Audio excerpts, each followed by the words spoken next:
Podcast. I'm your host, Brandon Smith, alongside my brother, Mr. Jerry Drummond. Jerry, how are we on this fine Sunday night? Doing good. Thanks for asking. Thank you for having me on. Yeah, I just watched a bunch of football today, so just been chilling. Yeah, man, big time win in Carolina today. Yeah, so a big win, but don't they have to win out? So we figured it out. If the Panthers win next week at home versus Seattle and the Bucks lose to the Dolphins, the Panthers are in. They have But the same record now. the Panthers are up by one win. Oh, So okay. if But so they next week's game, if they lose to the Seahawks, which I don't really like Carolina's matchup against Seattle, but Yeah, let's just say the most.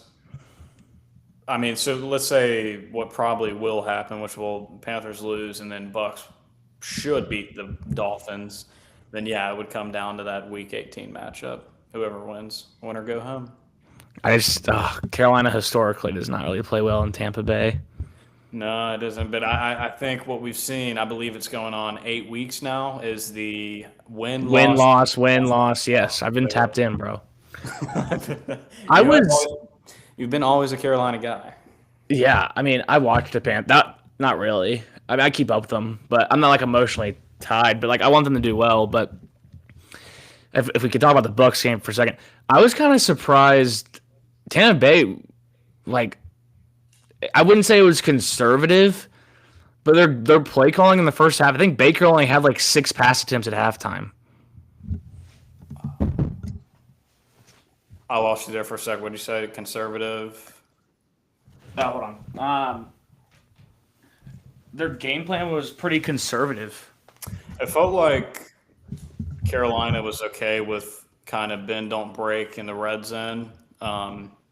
It felt like a lot of checkdowns. The only big plays were they had one throw to Buka over the middle of the field.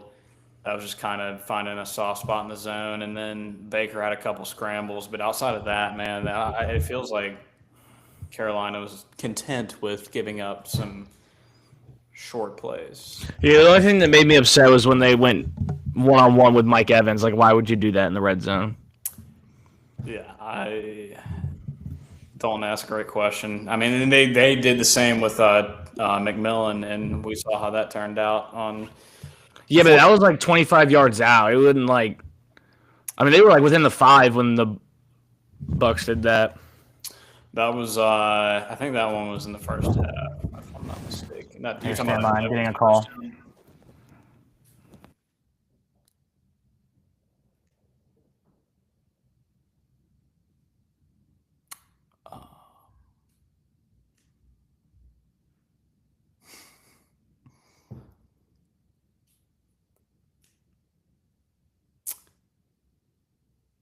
So, yeah, Sorry, I just had to make sure everything was good. nope, all good. But yeah, so Carolina was good. Bryce was good. I wasn't. I don't know. I like Bryce Young. I don't think he's like elite by any means, but he does enough plays to win, and he didn't do anything stupid today. yeah, no, it feels like he's kind of built up a nice rapport with Coker and McMillan. Like you can start to tell that they're like getting that chemistry. Which Yeah, is McMillan's a baller.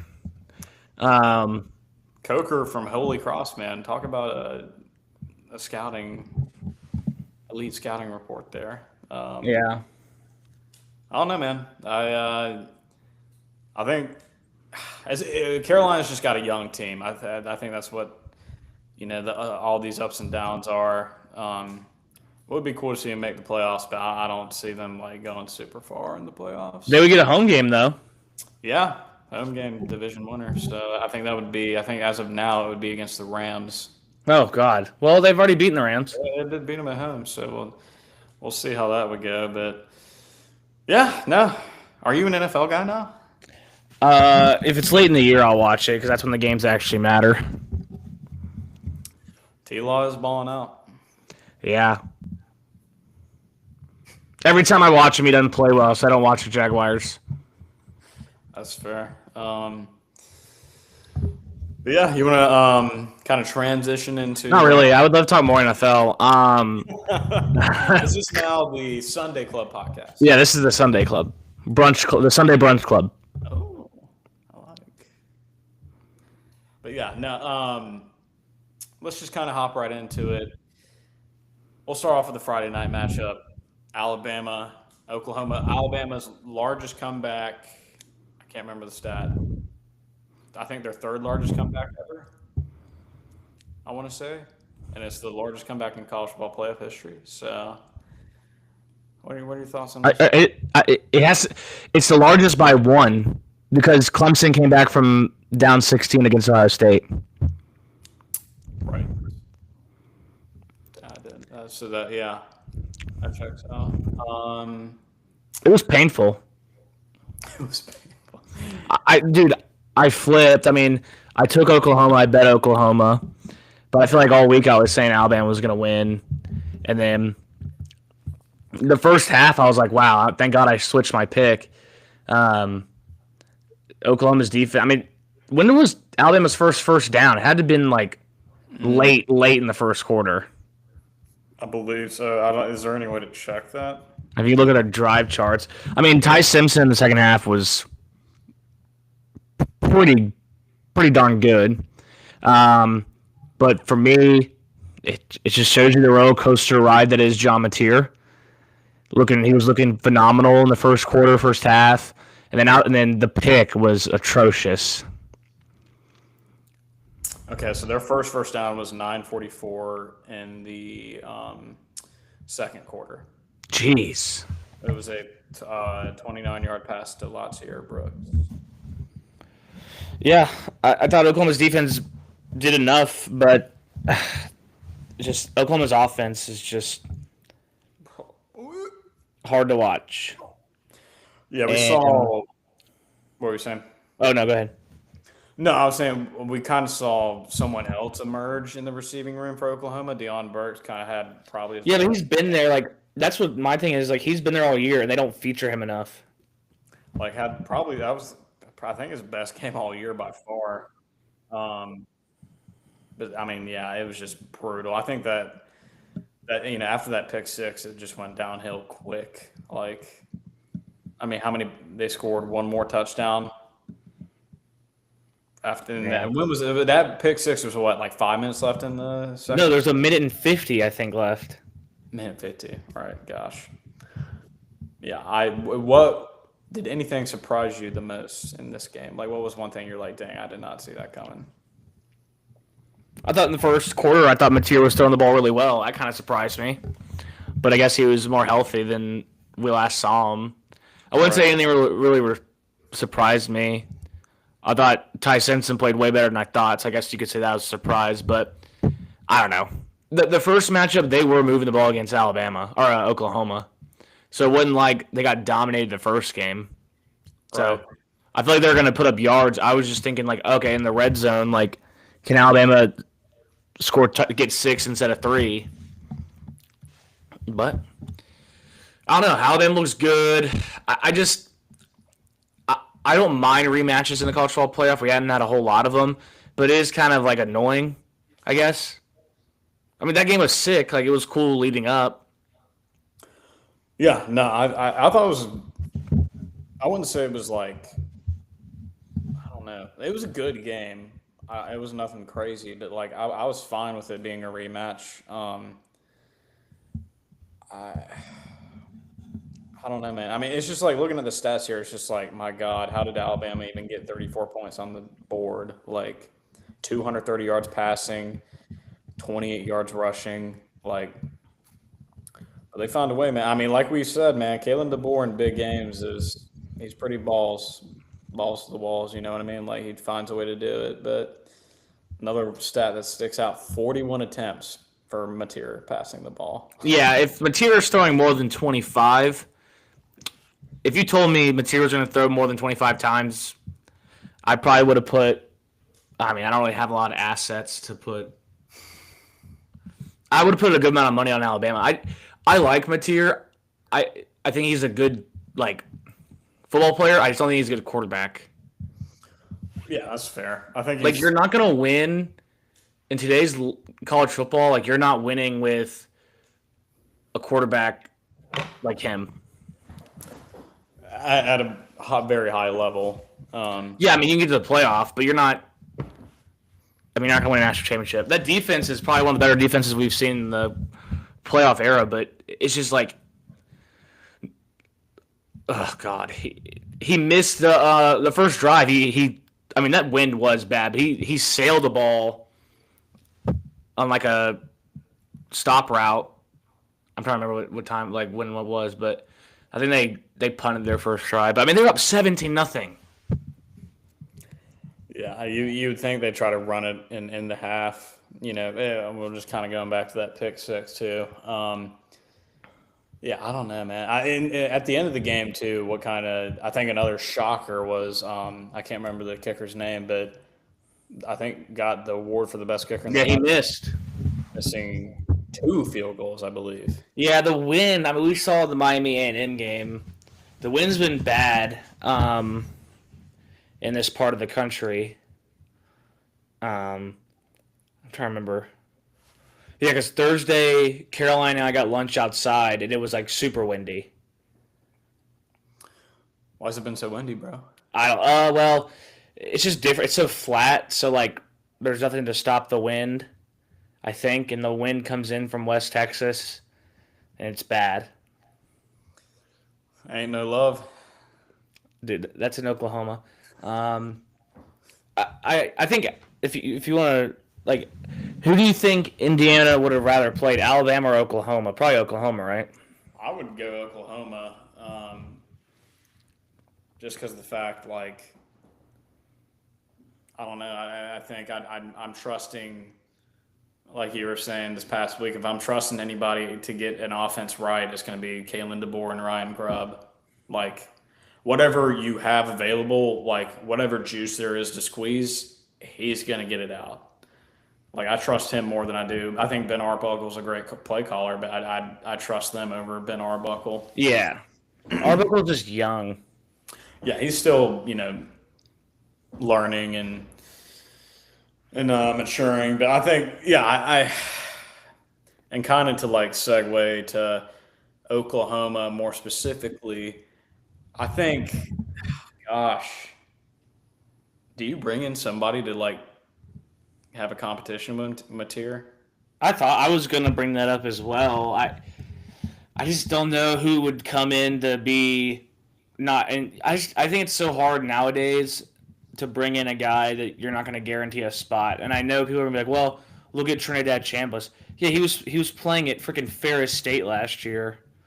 Um, I don't know. I think Mateer's good when he's healthy, but I just like we said in the preview pod, like he doesn't see the field well. Well, they don't have a good enough run game to like take pressure off him. And then what I say in the preview pod as well, they were going to use him in the run game. I mean, the first the first quarter, he had like 6 carries. How many carries did he have total? 19. Yeah, 19 for what I say, between 15 to 17. Yep. I'm telling you, Brent Venables is off that Dabo tree. Run the quarterback in big games. I mean, there was one drive where he ran it 3 or 4 times in a row. Oh yeah, they would go empty and just ran QB counter, your favorite. And I mean, the touchdown run he had was electric. He's good with the ball in his hand, but it's like if you make him similar to Marcel Reed, if you make him sit in the pocket and go 1, 2, 3, you've won. Right. Yeah, he just can't.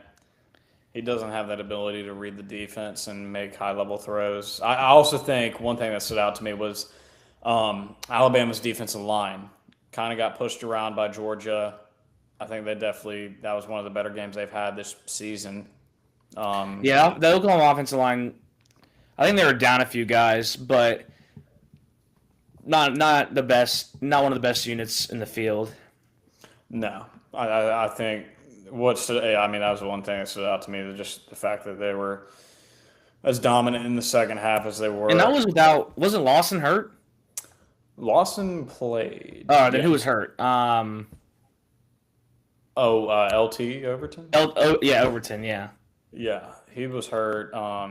Who registered? So Lawson got a sack. Justin Jefferson. Keon Keeley was somebody that I don't think we've heard about all much of the year, and he had a nice game. Um, yeah, man. They're a gritty team, man. I'm actually really looking forward to that Alabama Indiana matchup. In the Rose Bowl too. That's I truly think Alabama has a shot in that one. Yeah, I mean, anytime. I mean, DeBoer used to beat Indiana. People forget that. Yep, used to be he was the play caller, or was he? Yeah, he was Yeah, offense coordinator, yeah, right? he was the OC under Tom Allen. Um, yeah, that's going to be an intriguing matchup. Um, I don't know if you want to kind of go over that a little bit, or are we just doing You want to previews? do recaps and then do a little preview? Yeah, we could do that. So let's move on. So that was the one Friday matchup. Let's move on to Saturday, where we started off with Miami going into Texas A&M, getting the W. You got me to flip my pick on this one. I'm glad I did. This was a defensive battle. Yeah, I love I that know a game. lot of people on Twitter were like, "Oh, this game sucks. This is terrible." I thought it was an interesting game. Yeah, I'm surprised you thought that because you're used to hate defense, Yes, you are correct. and now But you like defense. what was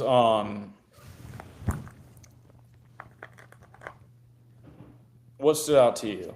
Like, what was like, okay, yeah, this is why Miami won. Miami ran the ball pretty well. I didn't think. I mean, obviously, I thought Miami's offensive line was probably one of the better units on the field, probably the best unit on the field. But like in the second half, they kind of mauled A&M. Yeah, they were gapping them. I think I'm curious to see how many yards Fletcher had in the second compared I to think the he had first. 154 total, something like that. Yes, he But had also, 72. quick, Shannon Dawson, I think he's a good play caller, but he's a little too obvious when he's going to get the ball to Tony. Yeah, the whole Wildcat stuff and Well, like they went like swinging gate, and you're like, all right, let's just find Tony.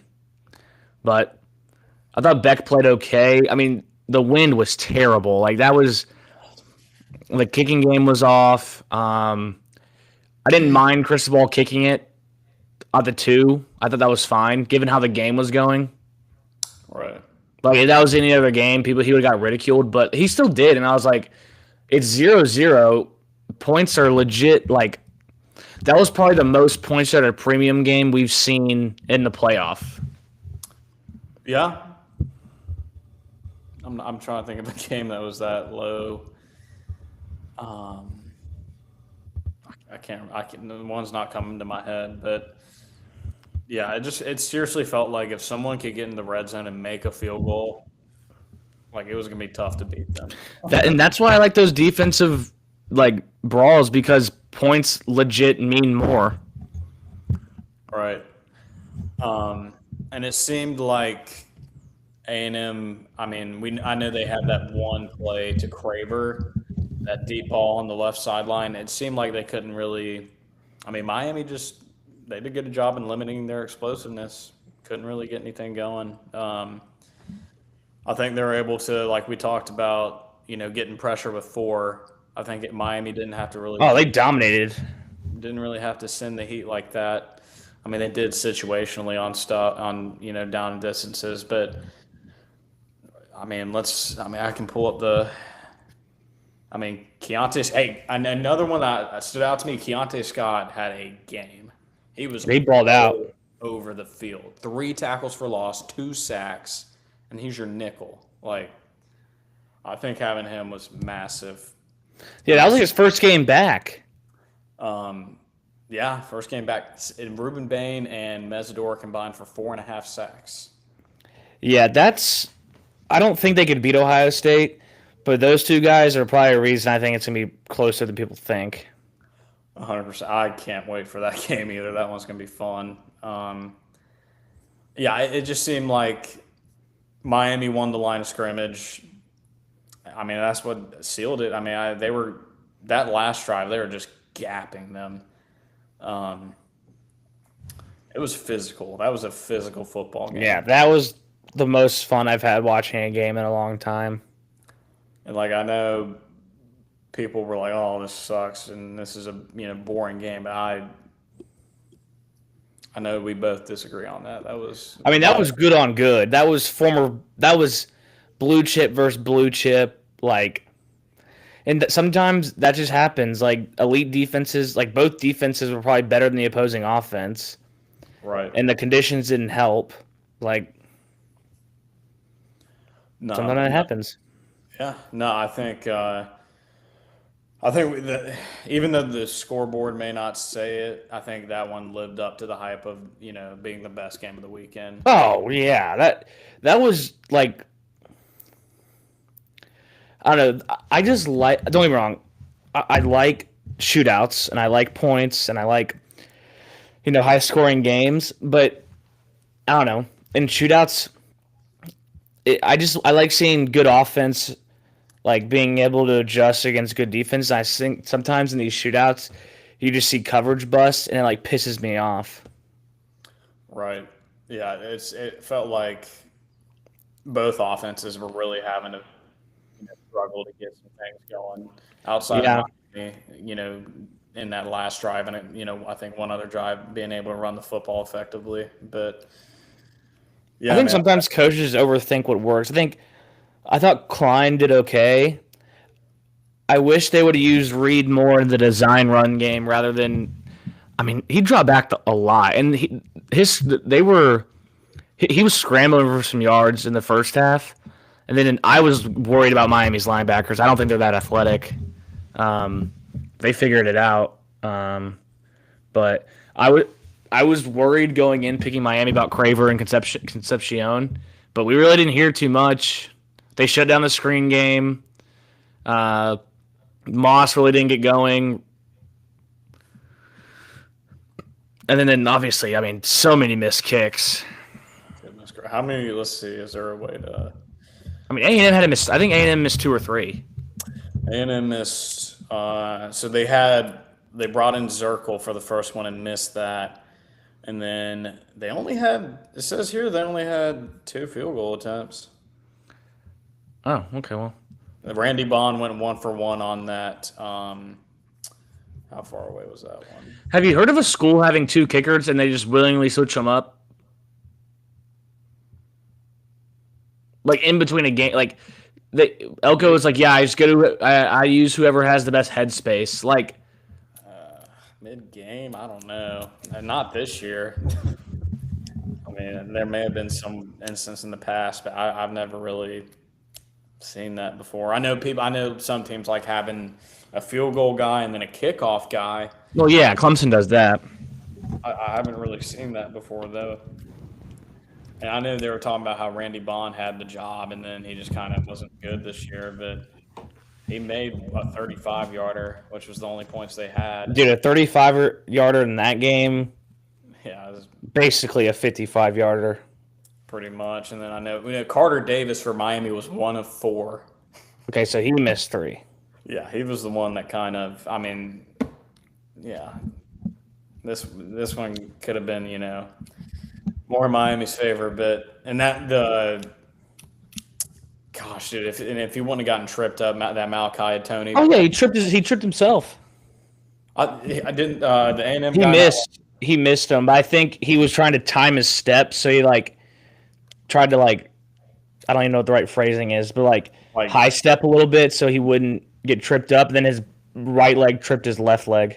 Gotcha. Okay, I couldn't tell if he tried to swipe him, but yeah, not. I think Miami gritted out a tough one. They should have Loki blew him out. That's what I was gonna say. I think this could have been uglier than it was. I mean, it would have been 16-3, 17-3. It wouldn't have been No, 31-3. no, it would have been at the most if you count, that Tony. If Tony runs in and then one of the field goals, that's what 20-3. Yeah.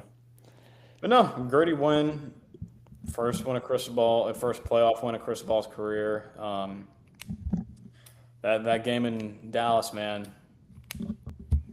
gonna be some dudes. It's gonna be some violence. Will you be going to that one? I cannot afford that. But Not quite yet. yeah, I hate to be the guy, but I was low key right about A&M. Yeah, no. Because I mean, what we saw, 11 and 0, and then they lose their two last games to arguably the two best teams on their schedule. I'm not often right, so I want to gloat in that a little bit. Yeah, no, I think you were right about A&M. I think they're good. I just think, like, yeah, they play in the SEC, but if you look at their SEC schedule, it wasn't anything crazy. No, I mean, they literally. I mean, okay, Notre Dame, but Notre Dame hadn't hit their stride yet. They caught them early when they were still trying to figure things out. And that game should have gone to overtime. Yeah, it should have. And you can, what was the questionable call that they had? It was on I think they did a holding, defensive holding or something like that. or something like that.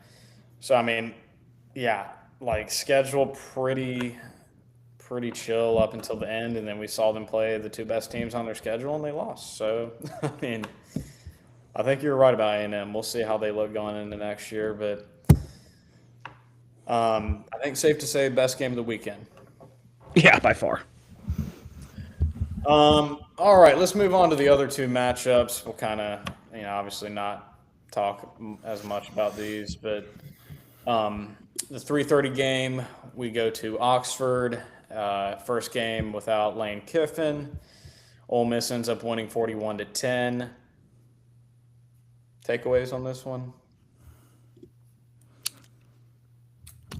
I mean, Ole Miss played well. I mean, I don't know. It's just hard to take stuff away from that game because there's such a talent gap and speed gap. But I thought Pete Golden was cool. I thought he did a good job. Yeah, no, I mean, Charlie Weiss called a good game, but we're going to see what Charlie Weiss is really made up next week or 10 days from now. right. Yeah, I mean, I think if you're Ole Miss, you did what you're supposed to do. Clean game for the most part. I mean, you did what you did earlier in the season. You beat a team that you're way more talented than. So, I know we got the whole G6 argument. I don't know if we were going to open up those. Yeah, I don't know. I don't want to like exclude the G6 teams, but like I think they'd be better off playing their own national championship. Yeah, I think so too.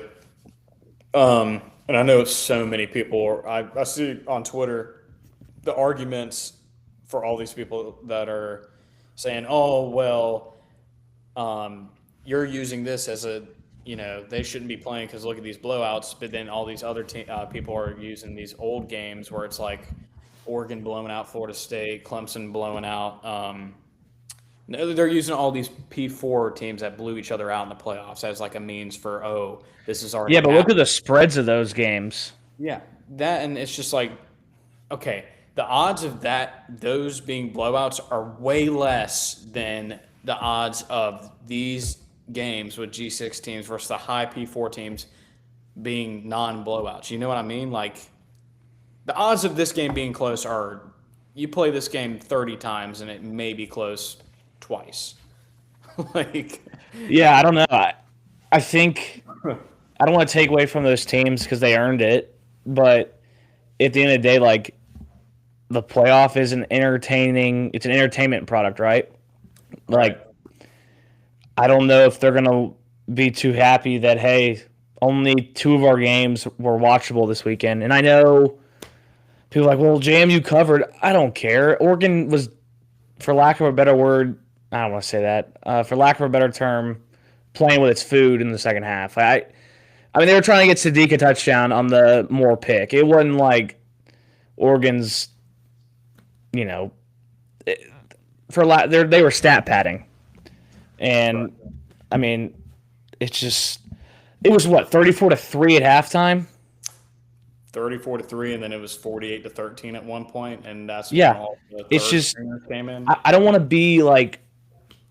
I don't want to like hate on the G5 because I had a good time watching G5 football this year, and I think it's a good product. I think there's a lot of good teams, but now more than ever, there's more parity in the P5, but there's way more of a gap in the G5 to P5. 100%. Yeah, I think, however, the selection process, I think we need to trim it down to the four highest conference champions. Like, I don't see, and I also don't see the ACC getting left out like it did this year. I think that was just a crazy one-off, but I, it's just, and like you said, you want to reward these teams, but it's just not. Are we truly? Are these teams truly going to win a national championship? Are these teams truly like these are the 12 best teams? Can we truly say that? Yeah, I don't know. I mean, I don't. I think. I mean, they earn their way in, right, with the current system. But I mean, I feel like hopefully yesterday will change the system. I just. I mean, I watched the Oregon game like intently for a quarter, and then it was on the second screen. I was watching Bears and Packers. Yeah, I mean, like, I'm not gonna lie. I watched a little bit of the Ole Miss game. Kind of clicked it off after I this. took a nap. Huh? I took a nap. Yeah, like we had basically one good game of football yesterday. Like, Yeah, and I hated, but it was like 41-3. yeah, it's just if you're going for the best product, this ain't it. And I don't know what the solution is. I don't know if it's G5 should have its own playoff. I mean, I'd watch the hell out of that. That would be interesting. Dude, that'd be sick. Because, I mean, there'd be some great matchups. Like, I'd love to see JMU play Tulane. That would probably be a good game. Yeah, I just there's too much of a gap. Like Oregon has more NFL players on its roster than the Sun Belt combined. Right. Yeah, I mean, and it was evident. I mean, Oregon, I mean, they weren't doing anything special, and they were gapping them for 80 yards every run. Like, it was just, it looked like a high school team out there with a college team. It just, different level of athlete. Yeah, and it's not a knock on the G5. It's just it's a different game. It is. I mean, you're talking about the highest of the high teams in the P4. Like, it's just, as you know, maybe some of our viewers don't, but like, those type of athletes are. I mean, think about it. Ole Miss, Oregon, probably. Let's just take a guess. They have maybe 10 to 15 guys that'll get drafted that play. Like out of their however many guys that play, they'll probably have about maybe 8 to 15 guys that get drafted. How many does Tulane or JMU have? None. I'd be shocked. Maybe one. Like it's not even close. Like, like if you put it in this perspective like that. This is what they should do. If this situation happens again, this is not gonna happen. Make Tulane and JMU play, and then go put Notre Dame in at the 11th team, and make these two teams go play, and then they're the 12th team. Like a playing game. Yeah, I mean they're not gonna do that, but that would be. I would watch that. Dude, I don't want to get into play-in scenarios because then we're going to expand this thing to 16. But I do think that's probably the logical solution. Just expand it to 16. Yeah, I mean, at this point, I think that's what we're headed to. So, Also, they needed to stop doing this bye crap anyway. You're talking about the teams. Yeah, dude, it's not like in the 14 when both these teams had a bye. It's like the first quarter was always ugly. Right. I just they could have played it. I don't want to like take away from Army Navy, but they could have played the first round games last weekend, and then instead of playing all these games in the span of 2 days and this national championship being on MLK Day or whatever it is, like let's speed it up just a little bit. I mean, what do you think? we should have the national championship by first week. Dude, if they really want to do it, they need to have the national championship on New Year's Day I think that's totally. at the Rose Bowl every year. God, that'd be electric.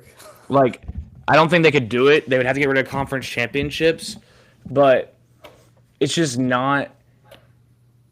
There was blowouts in the 4 team, sure, but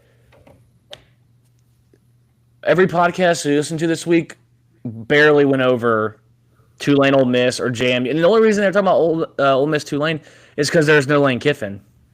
Right. That was the only thing that made it interesting. It was like, oh, how is Ole Miss going to look? Like, and then with Oregon, it's like, oh, who's going to play for Oregon? It was nothing about like JMU Oregon matchup wise. Like, I don't know. It's just.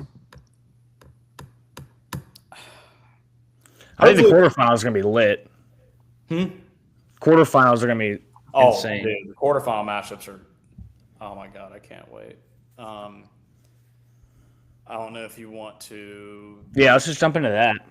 Let's do a little mini preview. We can kind of start with. Let's see here. Let's go to the Friday there, or is it the New Year's Eve matchup? Yes. So the New Year's Eve matchup will be Miami taking on Ohio State at the Cotton Bowl in Dallas. Arlington, but yes. Yes, sorry. I know you're from Texas. Like I get it. I want to say the line on that one right now is Ohio State -10. Yes, -10 right now. Trench warfare. I mean, I feel like 10's a lot. 10 is a lot. I think this Miami defensive line, as we saw with the Indiana-Ohio State game, Indiana kind of pushed Ohio State around a little bit. Like, Ohio State's offensive line didn't really play that well. Like, I think Miami can have some success there. Yeah, I would just be worried. If I was a Miami fan, I'd be worried about this getting into a track meet. Yeah, because this is going to be the best defense you've played, the best secondary you've played. They're going to have to – I mean, Carson Beck's going to have to play his best game he's played. Maybe. They're going to have to muck this up. Yeah, it's either Carson Beck's just going to have to put on a show or they're going to have to it's going to have to be just a grinded-out game. I mean, they're gettable. It's not like they're – if they would have beat Indiana, I'd have been like, oh, well, this game's going to be – I mean, they're gettable. Yeah. I think Indiana's a great team, and they're one of the more sound teams, I think, in the country. I think they don't beat themselves. They do not beat themselves. And I think Miami, I don't know. I know Miami's not as sound as them, but Miami has the horses. Yes, but Ohio State has probably more. I think that's safe to say. Like if Ohio State finds a way to kind of shut down Tony, like that scares me. Like what does Miami do on offense? Like, oh man, gosh, dude. I don't know, man. I think Miami's defense can hold up. Like if you can kind of limit, the deep bombs to Smith and Tate, I'm not too scared of this Ohio State offense. But like, how does Miami find success on offense? Prayer. Prayer. What would be your over/under for Miami team total? What's the total at right now? Total like the over/under 41.5. Okay. Ohio State's at 10.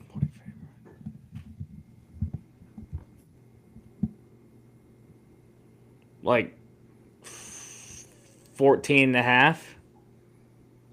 Really? What's the team total on the book? Let me check.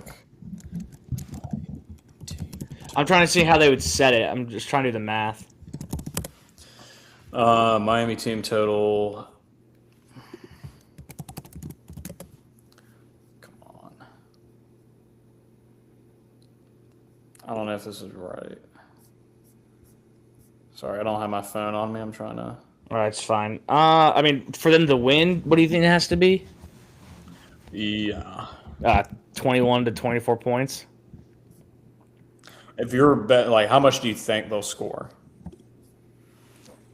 17 at most. How do you like? How does Miami get to that? Like, what do you? How do they have some success on offense? A Like, turnover uh, in Ohio State territory. A long punt. They're gonna have to have short fields. I don't see them going up and down the field against Ohio State. you think they're gonna have? I mean, so play into the fact that okay, they're gonna need a turnover, some turnover luck, and they're gonna have to have some explosives. Yeah, I just don't know if you can be as reliant on explosives when you play Ohio State. Because I know we saw Indiana was able to have a few explosive plays that kind of helped them win the game. Yeah, but Mendoza is just so much better than Carson Beck. Yeah, you can, gosh, yeah, like you can tell Mendoza and those receivers just like they're so that it just comes naturally. Like I don't know if Miami has that ability to just like drop bombs on them like that. I don't know, man. Like it feels like one of those games where like Miami's gonna keep it close until the dam breaks. You know what I mean? Like Yeah, like late third quarter. third quarter, Ohio State may score an explosive, and they go up like I don't know 17-3 or something like that, and it's like oh gosh, this one's kind of over. Yeah. I don't know. Trust me, I'd love to see Miami keep it close. I want to see a good game, but I don't know. Shannon Dawson's going to have to get in his Duffy. Luckily, it's in a dome, so you don't have to worry about weather. Right. We'll see. We'll see. I think this is like from a Jimmy and Joe's perspective, though. Fun matchup. Oh, very fun. Um, do we want to move on to the Saturday actions real quick? Yeah. Okay. First up, we got noon Orange Bowl, Oregon, Texas Tech. What stands out to you about this matchup? Interesting to see Texas Tech, their defense against NFL quarterback, offensive line that's pretty damn good. I mean, Texas Tech hasn't really played a team of this caliber, but I think Tech could keep it close. I think I like Oregon to win, but I think Tech's pretty good. But oh shit! Oh great! Just spilled my Arnold Palmer everywhere. That was classy. I think Tech's good. I just don't think Baron Morton's. I don't. They don't really have dudes outside. Like Virgil's good. I mean, like Caleb Douglas is good, but I don't know if they have anybody that's just like you got to really watch out for him. You know? Yeah, no. Here, let me get some paper towels real quick. But I don't know. You know this Oregon roster better than me. Let me get some towels real quick. All good. No, I think definitely the matchup is Texas Tech's defense versus Oregon's offense. I think that's the marquee matchup. I think Texas Tech is gettable in the secondary. I think the argument kind of just goes back to like I'm not trying to hate on the Big 12. I think it's a fun conference, but like let's be real. Who has Texas Tech played that is anywhere near Oregon's level on offense? I mean, Oregon has the best offensive line they'll have played, best tight end group by a mile, best quarterback, best running back core, best receiving core. Like, just I don't think Texas Tech has gone up against anybody like this, not even close. Their defense, Tech's defense, though, I think will keep them in the game. But we'll see. Yeah, no, I think their front seven's legit. David Bailey, Romello Height, Lee Hunter. Like, they got dudes up front. Um, I just think when it comes to defending Oregon's offense, I think one thing that they're going to have a tough time with is when we go 12 personnel and we have Jamari Johnson and Kenyon Sadiq is used as a receiver. You have two top 50 picks out on the field, and it's like, okay, we're going to go 12 personnel and run the ball. Or we're going to split Sadiq out wide, and you got to, take into account him and Jamari too. Like, I think that's where Stein can kind of get really creative when they go into that 12 personnel package looks. The amount of different ways that he can scheme this offense, you can win by running 12. You can win by running 20. We've seen the 22 package. We've seen when he has both the freshman running backs out there. You can go 11. You can go 10. I mean, it's just like the amount of weapons and now that are getting healthy that are going to be able to he's going to be able to use. Like, I'm not huge on this Texas Tech offense, man. Like, I think Baron Morton's all right. But, like, this offense doesn't really scare me. Like, I don't know. I think it's a good game. I think Texas Tech's a good team. I think. What's the line? I believe Oregon is -1.5 right now. 1.5? Yeah. I might be taking some money on that one. And I get this whole, it's noon, 9 a.m. body clock, all that crap. I don't think they'll be out there for a week. They're going to be out there for several days before they play the game. So I don't think that's going to really play a factor. I just think this Oregon team's got more dudes on it. I like Texas Tech a lot. I think they're trending in the right direction, but I like Oregon here. That's my spiel. But no, I like Oregon too. I just don't think Tech has enough firepower. No, I don't think this game's going to be played in a shootout either. I think Oregon's fine taking its time running the ball. Yeah, I think Tech's defense will keep them in the game. Tech may score off the opening drive, but can they consistently move the ball against this Oregon defense? And I don't know if I see that happening. No, I don't either. I think I could see it being like a 27-14, something like that. But yeah, I'm not. If Texas Tech had some more game breakers on offense, I'd be a little bit more worried. But they don't really scare me a whole lot. But we'll see. I think it's an intriguing matchup though. Let's see. Let's go on to the Rose Bowl. Alabama is I want to say right now the line is Indiana's -7. Golly. -7. I don't know. I've been betting against Indiana all year. I don't know if I can do it again. They just find a way to win. Signetti has arguably done one of the better coaching jobs in recent memory. The loss of one of their star defensive players hurts. I think out of the top 4 teams, this team doesn't have the depth as a Georgia, Ohio State and whatnot. So I think they've kind of been lucky on that injury front. So I don't think they can sustain those as well. But Alabama, it's like one of those things where it's like Alabama has the dudes. They may have not been playing great, but they got the dudes to win this game. Yeah, it's just I don't know. I feel like Indiana.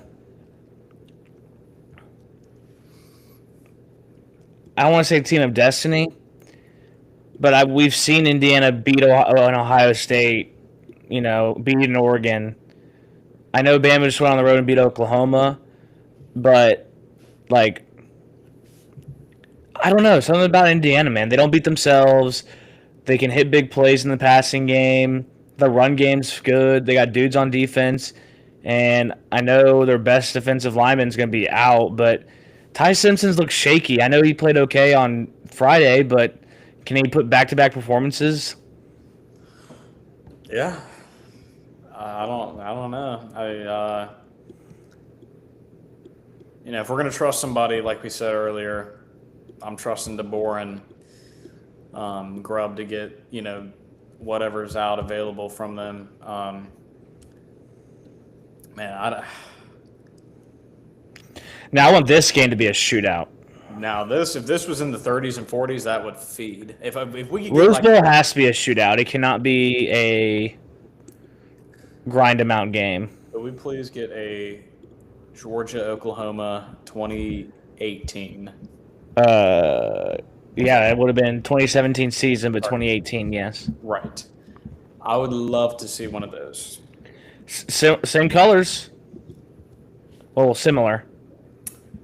Maybe it's just about that time. I think Indiana still. I think they'll be able to move the ball on Bama. I think Bama would probably be able to move the ball in Indy. I don't know, man. This one might actually end up being a high scoring event.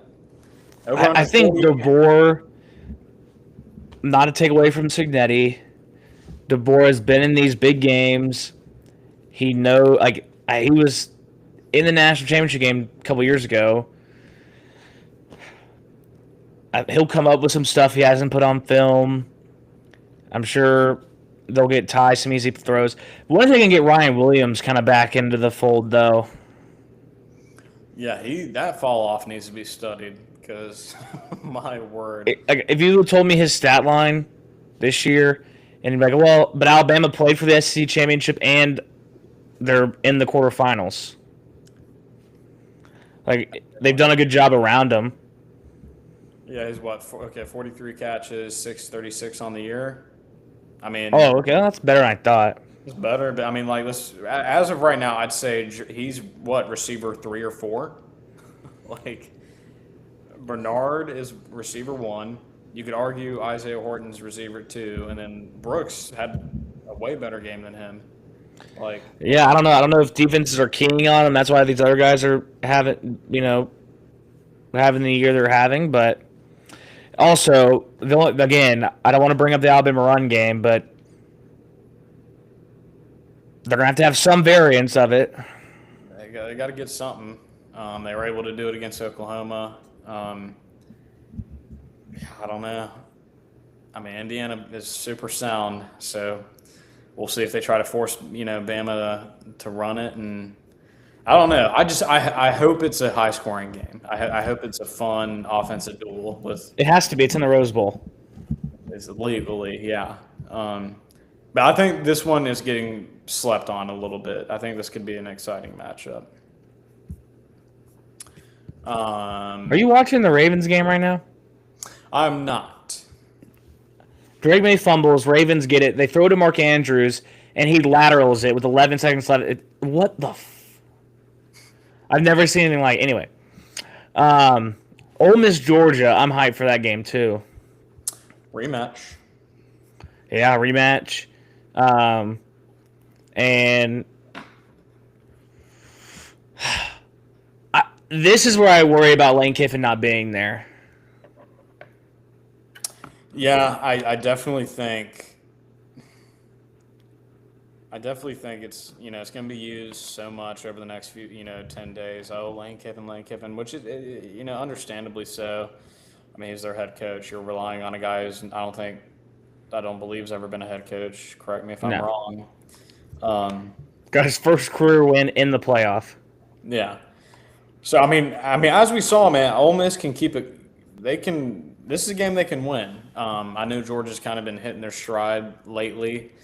They've just been playing super physically. But I think Ole Miss has the guys, man. It's curious to see what the preparation, how they look out there without their head coach. I mean, I don't know. I don't know what that's going to look like. I think they got the guys to do it, but how prepared are they? Because, I mean, you're going up against one of the, the best in the biz. Yeah, I know Pete didn't really have. What I worry about these defensive coaches coaching is when it's 4th and 4. Like, hey, are we going to go or not? And against Tulane, it's easy. You're playing at home. You're already up. I mean, what? They were already up 14-0 when the game started, basically. I just worry if he's down 7 and it's 4th and 3, and he kicks, and then Georgia goes scores again. Like this, Ole Miss defense can get got, and this Georgia defense is awesome. Yeah, they don't have. It seems like they don't have the top end guys that they're used to, but they've been physical. Like it's just they've had that physicality. This is probably the game I'm most excited for. Really? Something about a Kirby Smart team, man, fires me up. We're sniffing that sugar for the Sugar Bowl. Well, the storylines will be good. And Ole Miss's offense without Lane Kiffin, I still think is going to be able to put up points. But Kirby's pissed they gave up that many points the first time. All 100%. And that was a different Georgia team. Yeah, that's just the first thing that comes to my mind. What week was that? That was It was October 18th. Yeah, like from that point, it seems like Georgia has just kind of turned it into turbo. Georgia's my pick to win the whole thing. You're a Kirby sympathizer? Bro, I love Kirby. Yeah, I would not be shocked at all too. I think they should. Well, I hope Oregon wins. I'm just saying. Yeah, no. If I'm betting on a team, it's Georgia's right up there. I think the way they've been playing they're scary. I'll be shocked if Georgia loses this game, but I think this game could be really interesting. Could be really high scoring too. Another one that we could see some points. A lot of storylines. These quarterfinal games are, we first round, whatever. These quarterfinal games could be electric. I agree, man. I'm excited. And yeah, we'll get another pod out. We'll go really in depth. We'll do that. We'll make some videos. We'll watch the film, and then we'll get that to y'all next week. But anything else you want to add before we? No, dude. I just want to thank you for having me on. Right, my show. So I'm glad to have you on, be a guest. But yeah, man. Hope you all enjoy your Christmas coming up. Hopefully, y'all have a great end of the year. Happy Hanukkah. We're gonna enjoy this time before we go to war. So I'm excited, and make sure to follow. No Facebook, right? No Facebook. No Facebook. Okay. Follow us on Instagram. Follow us on TikTok, and subscribe and like. And we will see you.